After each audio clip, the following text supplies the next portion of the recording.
Episode 26, Chapter 25, Loved Ones. Disclaimer: Dragon Quest III does not belong to me in any way. It belongs to Square Enix. Chapter 25, Loved Ones. The four had seen and participated in the toppling of several regimes throughout the duration of their quest, but the overthrowing of the troll pretending to be King Kraden would take more than the troll's defeat. The two witnesses spread the tale of the battle against the fake King Kraden throughout the kingdom, and the true King Kraden publicly displayed himself and the body of the troll in the mirror of Ra several times. But some refused to believe these displays. This led to the ironic situation of many of the castle soldiers and many of the rebellion teaming up to form a new rebellion, though the new rebellion considered themselves the true servants of Samaneo and considered the true King Kraden an usurper. Fortunately, the majority of the people respected the mirror of Ra enough to believe in the true king. King Kraden was able to sit upon his throne for the first time in years. The group of people who thought he had stolen the throne was small compared to those that now stood by him. The new rebellion was driven from the capital into the countryside. The king had intended to leave them alone, but the rebels had turned to guerrilla warfare against the forces of Samaneo. It was with a heavy heart that the king ordered his men to pursue the rebels. "All this because of my mistakes," King Kraden lamented. "But now I must fix my mistakes. Is there anything we can do to help?" Suzanne asked. "You can continue your quest," the king answered. "As far as Samaneo is concerned, that is the best thing you can do for us. As for my dissenters, that is a problem that will take some time to solve and that we, as a people, will have to solve for ourselves. And now I have found out firsthand how dangerous the Archfiend is, even without using an army of monsters. On that note, I have prepared a collection of messages to be given to the rulers of Romali, Isis, Eganbear, and Portoka. It will let them know about most of our situation. I am afraid I could not mention you in the messages for Eganbear and Portoka. Politically, I did not think it would be wise. In fact, I think it could hurt our cause." "Why's that?" asked Ron. "No doubt the citizens of Samaneo aren't the only ones that will find this tale hard to swallow," Suzanne guessed. "King Salder of Portoka will be especially suspicious if he hears of our involvement. When we met him, he suspected us of being agents of the Empire, and if he hears of our part in this affair, he may think the Empire has set up a puppet ruler in Samaneo. His mistrust in the Empire is that great." "You are correct," said the king. "I remember King Salder. If he thinks that I am a puppet put here by the Empire, he will not take it lightly. He would likely consider it an aggressive act, the Romalian Empire building up their power before they invade Portoka. The two nations have had a strained relationship ever since the Second Great War. And with your talk of uniting the nations, as Desmond did, he will believe that his greatest nightmare is coming true again. Samaneo will have enough to do to recover from our recent turmoil. We would not be able to defend ourselves if King Salder thinks it necessary to get rid of the Empire's puppet government." "That'd be terrible!" exclaimed Alice. "You don't think he'd really invade Samaneo, do you?" "Do not be so quick to judge King Salder," said His Majesty. "He only wishes to protect his land. The number of parallels between recent events and the Second Great War would be understandably frightening for him. Nevertheless, your names and deeds are proudly recorded in the messages for the Empire and Isis," continued King Kraden, changing the subject. "In addition, I will pledge the support of Samaneo to the cause of fighting the Archfiend. When the time comes, Samaneo will stand together with Romali and Isis. Though you must understand, we are capable of giving little support at the moment. I fear the impostor has done enough damage." "Don't worry, Your Majesty," came a voice from the back of the throne room. "We'll restore Samaneo to its former glory in no time." Matthew had just walked into the throne room. For the first time since the four had met him, Matthew was no longer wearing his light armor but a noble-looking robe. King Creighton had appointed Matthew to be an advisor. Matthew would prove invaluable in dealing with the former members of the rebellion. Besides that, Matthew had proven he was a man the king could trust, and with his missing arm this would allow him to serve his country without fighting. Lastly, the king still had not fully recovered from all the torment he had suffered while imprisoned by the troll, and Matthew was familiar with the episodes the king could go into. Nevertheless, the role would take some getting used to. Even walking in the bulky robe appeared to give Matthew some discomfort. He also was getting used to only having one arm. He walked into the room carrying 2 swords and scabbards. "I came to see the lot of you off," said Matthew. Ron quickly relieved him of his burden, looking at Matthew to see where he wanted the swords. "They're for you, a gift for all you've done. They're called dragon killers. They're very powerful and, as you would guess, effective against dragons. History tells us the mountains around our nation were once a home to the beasts. The knowledge of how to make these weapons has been passed down throughout Samanaeon history." "Thank you," said Suzanne. "We will use them well. That reminds me, I have a gift for you as well," said the king. He brought forward the strange staff that had been found on the troll's body after it had been defeated. "I have had the scholars look at it and they agree this is called the Staff of Change," explained King Creighton. "It is what that demon used to assume my form so perfectly. I want you four to take care of it. Make sure it never falls into the wrong hands ever again." "You have our word that will never happen," said Suzanne, accepting the gift. "I would ask a favor of you, before you go," said Matthew. "If you find Simon, dead or alive, could you get word to me immediately? Only if it's not an inconvenience, of course." "It would be no problem," replied Suzanne. "Now that the seal on Samaneo is gone, we'll be able to teleport to and from here at will. If I may ask, why are you interested in Simon's fate?" "He is my father," answered Matthew.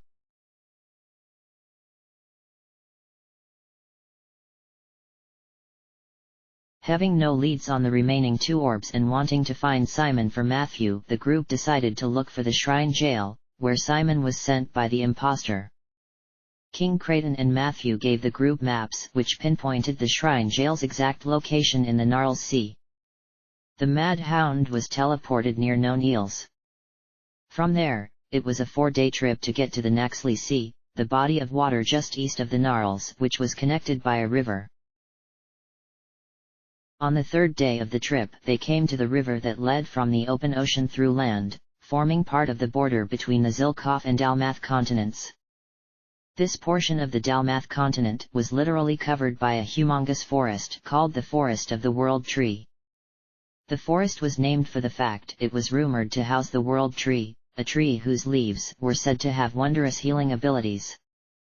The forest was a mysterious place and filled with monsters, so it had resisted habitation by humans. Which made it all the more curious when the crew of the Mad Hound spotted a house not far inland. The house was just outside of the forest.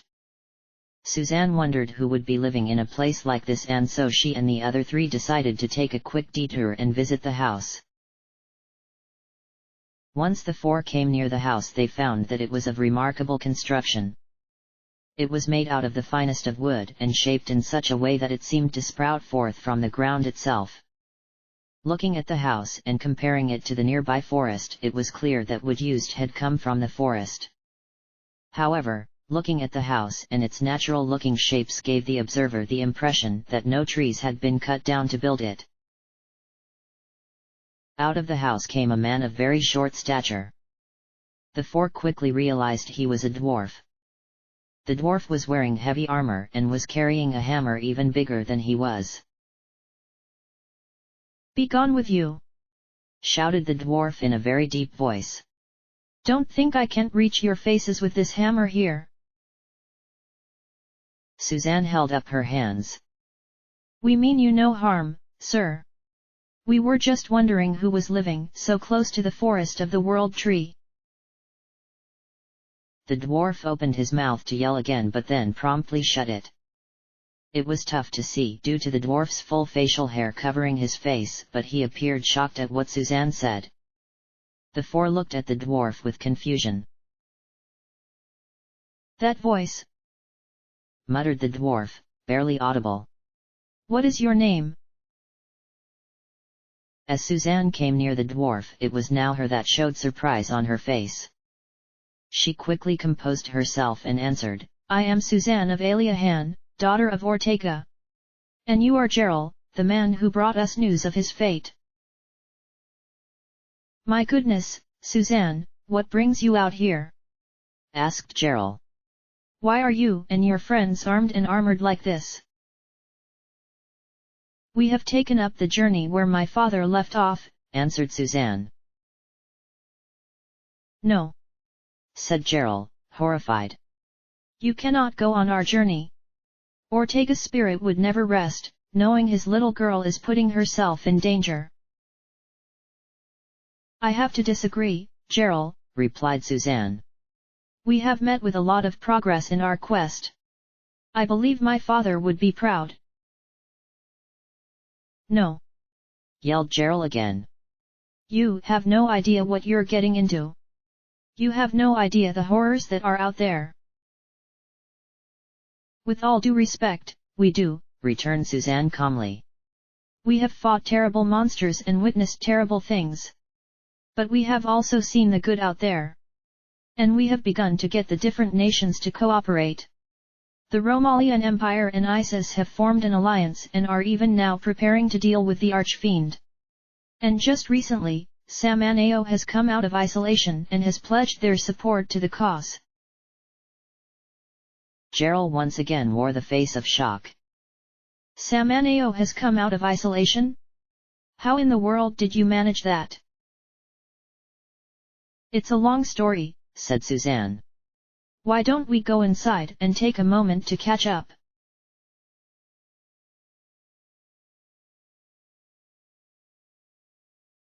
Incredible, commented Gerald, when the four had finished their story. Indeed, you have met with much more success than we ever did. To think that you liberated Samaneo and got them to join the alliance. But then Gerald became stern once again. But you must stop this now. There are still more terrible things out there. You must not continue, as we did. You would inevitably be taken into the Necrogond. You would meet the same fate as your father and our comrades. The thought of his lost friends clearly gave Gerald a lot of grief. What happened up there?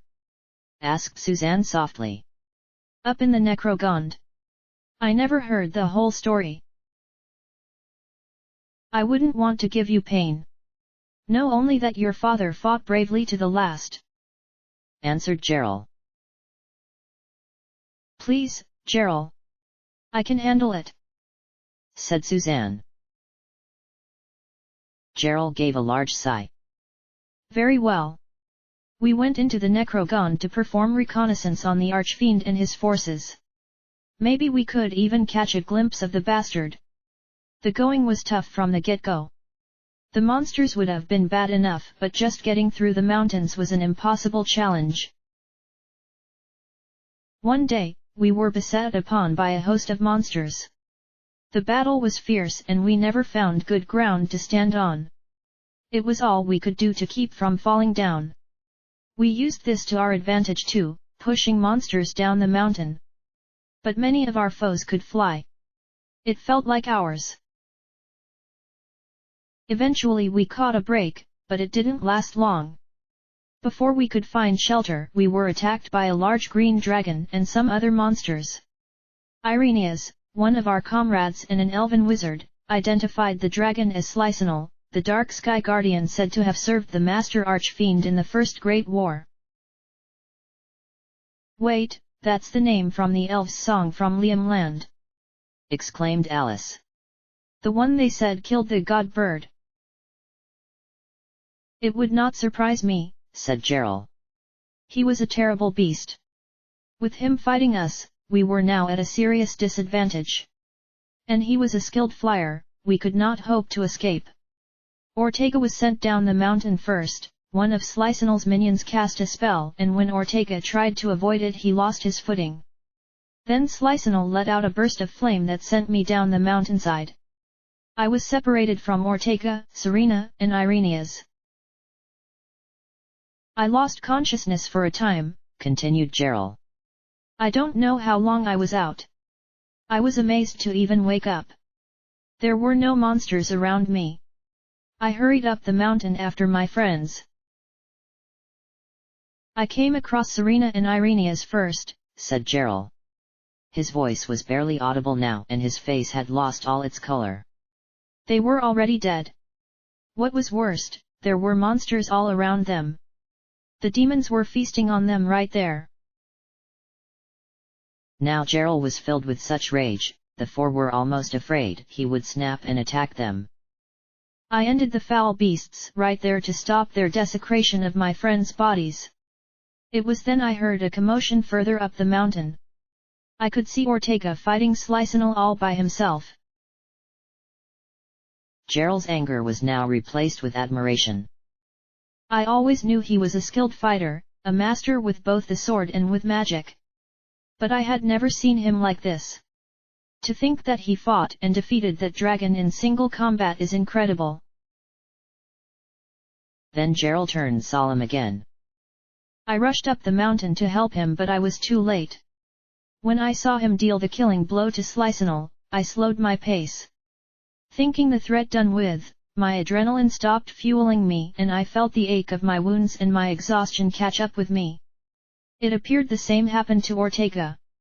We both thought the creature to no longer be a threat but with its last breath it threw its body against Ortega, sending them both into the mouth of the volcano. My energy returned to me and I rushed after Ortega. The heat was so incredible, it was all I could do just to look into the volcano. I saw nothing but lava and a few glimpses of Slicinal's body, set aflame. At least the beast was destroyed too. There was silence for a long time. Finally, Suzanne spoke, "Thank you, Gerald. I know that must have been hard for you. But now I know the true significance of my father's last moments. He destroyed the terrible Slicinal who slew the god bird. He died a true hero. And I will continue his journey," continued Suzanne. "I realize we will face even greater dangers and horrors than we have seen yet. But my father went on this journey because he knew we could not just stand by. He believed in making an effort for the greater good and as his daughter, I too believe in that. I will continue his journey." "Come with us," said Suzanne. "We could use your help. And you could put my father's spirit at ease, he would know that his daughter is being watched over by a friend." "I almost wish I could," replied Gerald. "But I can't. The fight wouldn't be in me anyhow. I have no hope left, child. A man with no hope would only be a deterrent to your cause." And I made a promise to Irenaeus and Serena. Irenaeus was the last in a line of elves that had sworn to protect this forest. Serena had happened upon him by chance and the two had fallen in love. I promised them that if something happened to them I would protect this forest in their place. This is their house. Gerald then went over to a drawer and pulled out a leaf. Never had the four thought they would see a single leaf that looked so majestic, so incredible. The leaf literally glowed with an incredible power. "A leaf of the world tree," gasped Thomas in awe. "The greatest of healing plants. This leaf has the power to bring a person back from the very brink of death." "You're correct, Thomas," said Gerald. "This is all I can do for you now. Take it, and be safe."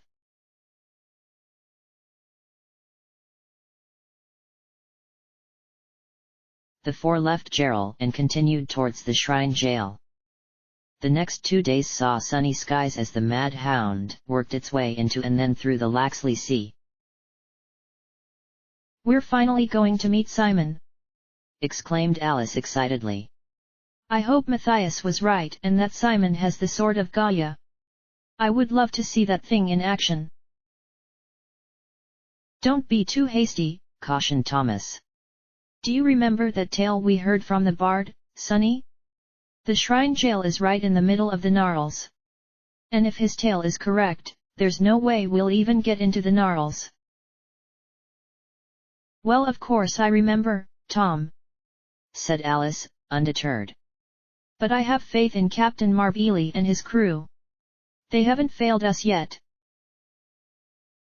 I too have the utmost confidence in the captain and the crew, but I don't think great sailing skills are going to get by a curse, protested Thomas.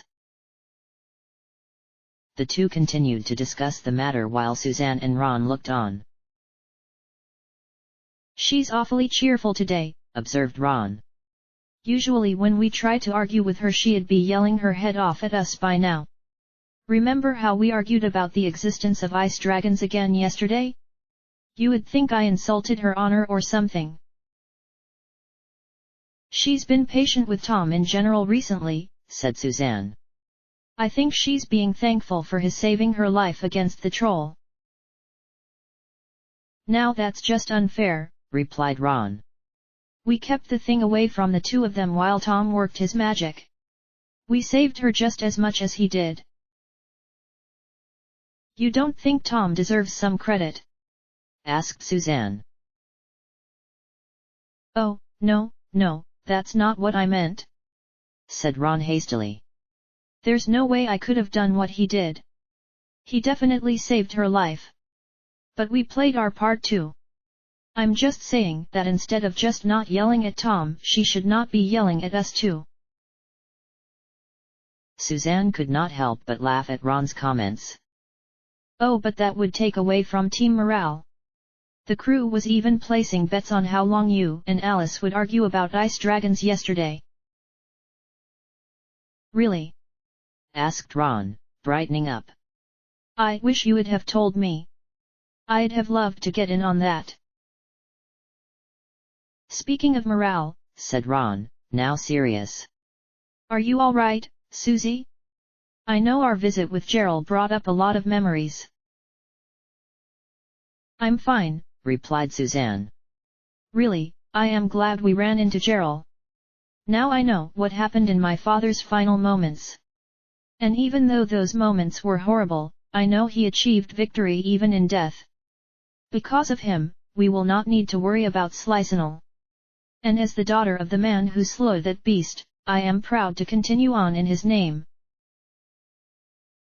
And now we're searching for Simon, Matthew's father, continued Suzanne. In many ways, Matthew has had a much tougher time than me. Both he and his father were denounced as enemies of their nation. He doesn't know if his father is dead or alive, and he has a terrible wound that will hinder him his entire life. Yet he still does all he can to make a difference. We can all draw inspiration from people like him. Suddenly a large wailing noise startled the group. The mad hound had entered the river between the Gnarls and the Naxley while they were talking. The four looked around for the source, but the noise seemed to be coming from all around them. The crew of the mad hound had also been surprised by the noise and stopped their work to figure out what was going on. Then a cloud blotted out the sun. All on board quickly realized this to be an ill omen, as there had not been a cloud in the sky all day. Captain Marbili was the first to recover his senses as he began giving orders to his crew to prepare the ship for whatever may come.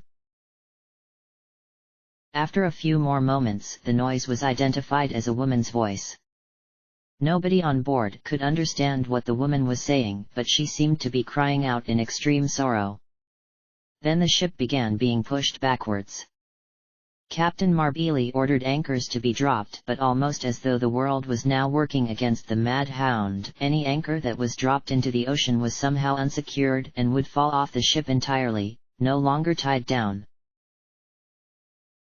For many tense moments the crew and the four could do nothing but brace themselves for whatever doom the voice had in store for them. But almost as suddenly as the commotion had begun, it stopped. The mad hound found itself back in the Nexley without a scratch. The crew was confused by the sudden change and looked to Captain Marb Ely for orders. The captain walked over to the fore. "I've not seen waters like these in all my years on the sea," said the captain. "Mind you, I've set sail in some rough seas. But I've never come across a storm that lasts only minutes and politely sets a ship backwards without a scratch. I take it this was that curse you were talking about." "It must be Ibn," answered Suzanne. "Which would mean that woman's voice we heard was Olivia's." Alice turned to Thomas. "I guess you were right. This time."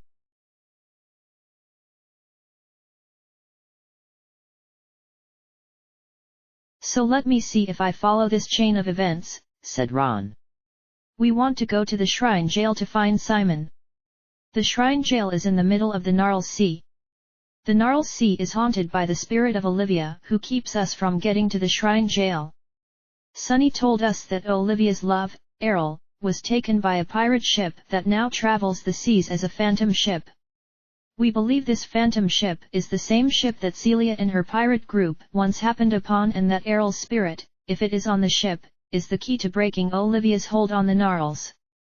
The key to finding this phantom ship is with the thigh bone of one of its crew, which was given to the wizard Zliston who lives in Greenland. Zliston will trade us the thigh bone if we give him the Staff of Change."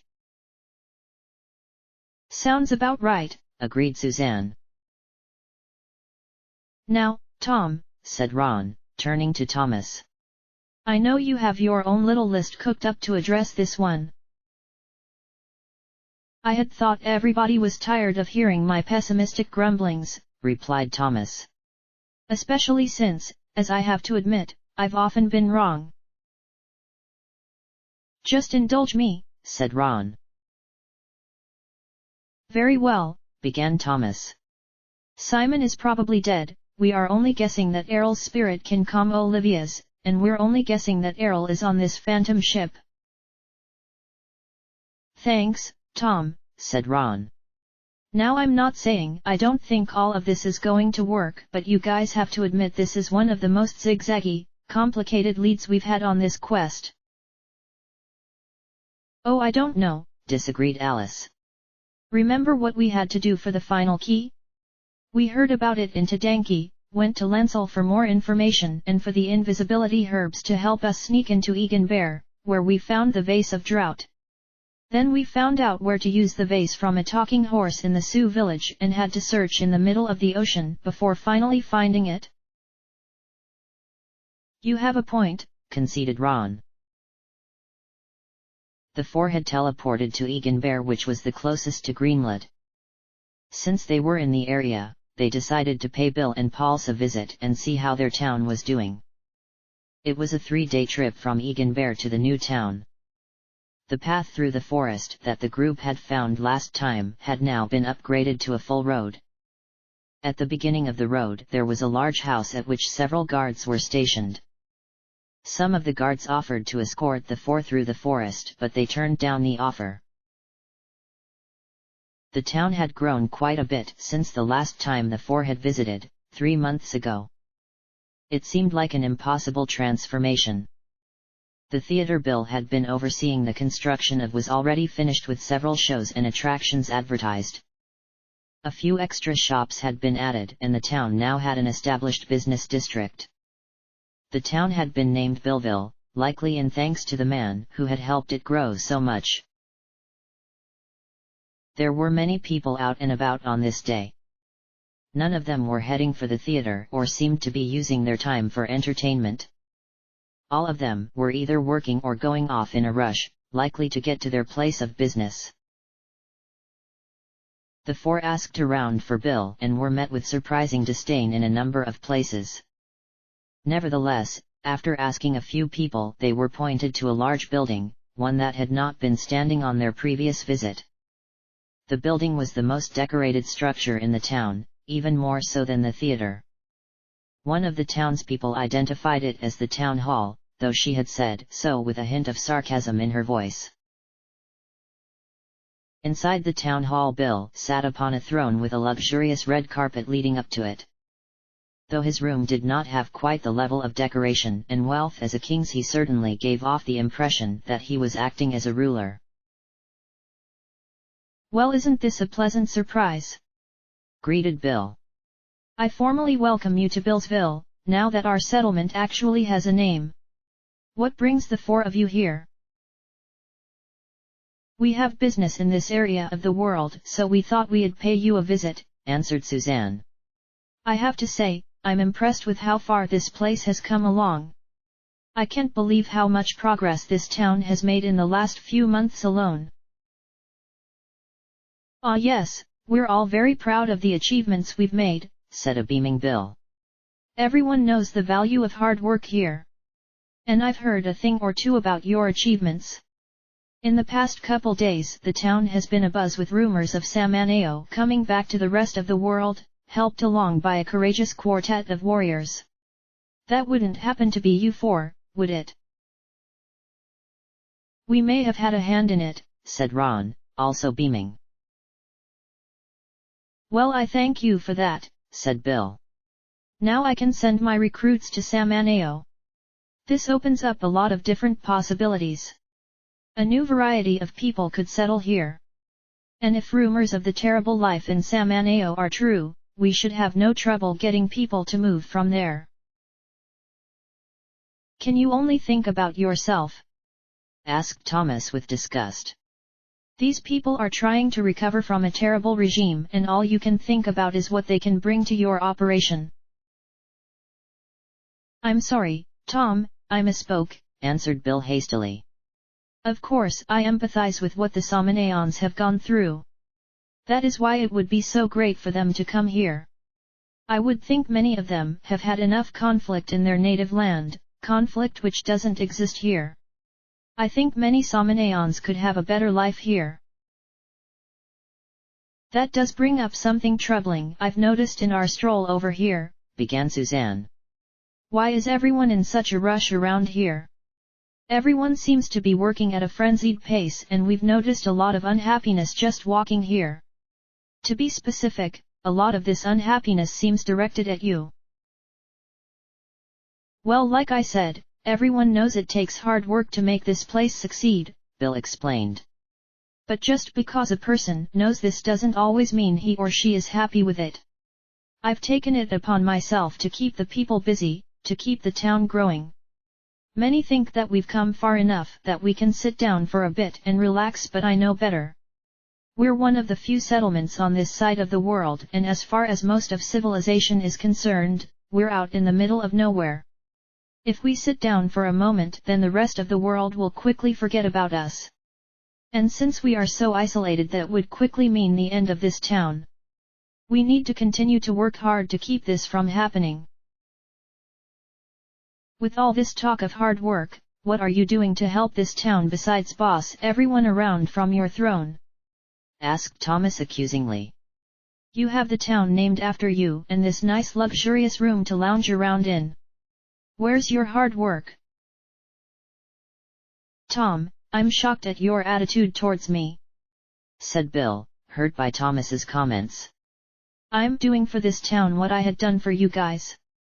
I handle the finances, the business decisions. I'm brining money into this town and keeping it from losing all of it. I'm handling our relationships with the rest of the world, engaging in trade. And with Samaneo coming out of isolation, my role will be even more important in the days to come. I may not be handling the physical labor, but I promise you I am putting every effort I can into this town." "Tom, perhaps you should take a step outside," suggested Suzanne.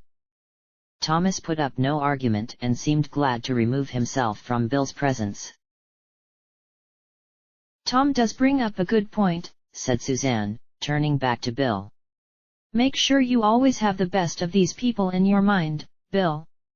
The line between leadership and tyranny can sometimes be difficult to see." "I appreciate your concern, Susie," thanked Bill. "And on that note, I do have some paperwork to look over. But before you leave, there's a fellow at the inn you may want to talk to." When he found out that I knew you, for he seemed quite interested in talking to you. I had meant to send a message to you, but I didn't know where you were and I was too busy to try and track you down. Also, please visit our shops and buy some of our quality goods before you leave. Alright, I'll go talk to the man at the inn, said Suzanne. I'll hit up the shops, declared Ron with a grin. Anything to support this budding community. And I'll babysit Ron to make sure he doesn't blow all our money, said Alice with a sigh. Though I could have sworn it was Tom's turn. You're babysitting me? asked Ron with a laugh. I'm not the one that wanted to pay a large sum for that dress in Samaneo. Hey, that dress had magic in it, protested Alice. It probably could have protected me better than my armor. Only if the monsters are easily distracted by shining things, said Ron.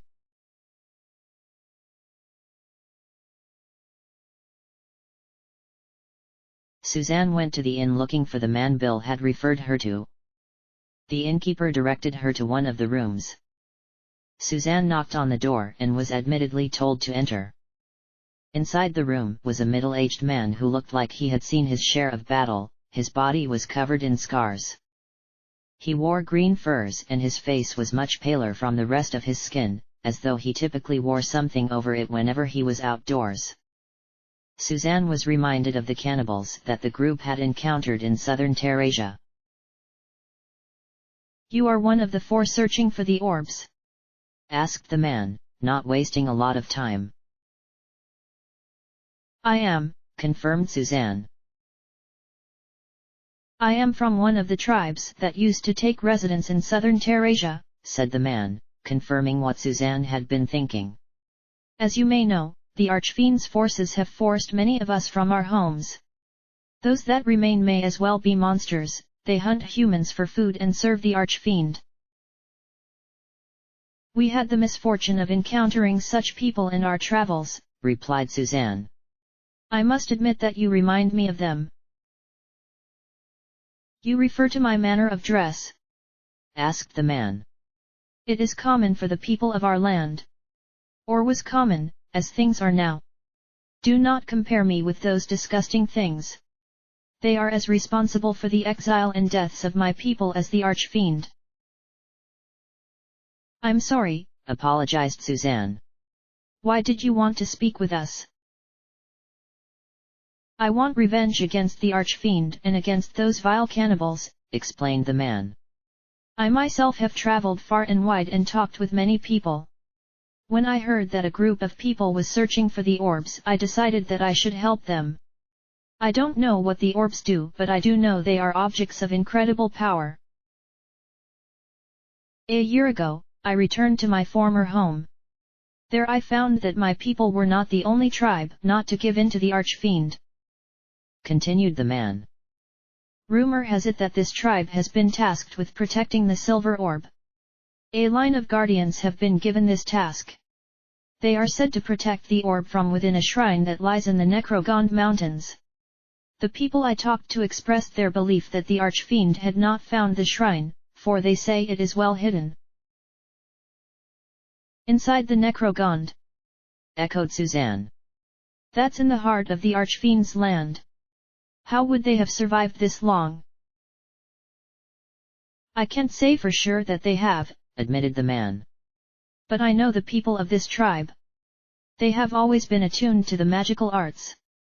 A man I talked to gave me a piece of advice he said was vital to locating the shrine. He said it was a secret known only by his tribe and those they saw as friends. When the moon is full, the lake will show the way. I don't know exactly what it means, but it must be the key to finding the shrine. Not knowing this must be why the Archfiend hasn't found them yet, or so they say. Thank you. Do you have any idea where to begin looking for the shrine? asked Suzanne. I can show you where this tribe used to live, before the monsters became too fierce for even them to stay, said the man. Suzanne went to get a map for the man to mark. As she did so she could not help but remember the warning Gerald had given her. Though she believed that her and her companions would indeed one day have to travel into the Necrogond, where her father had met his end, it now seemed that day was fast approaching.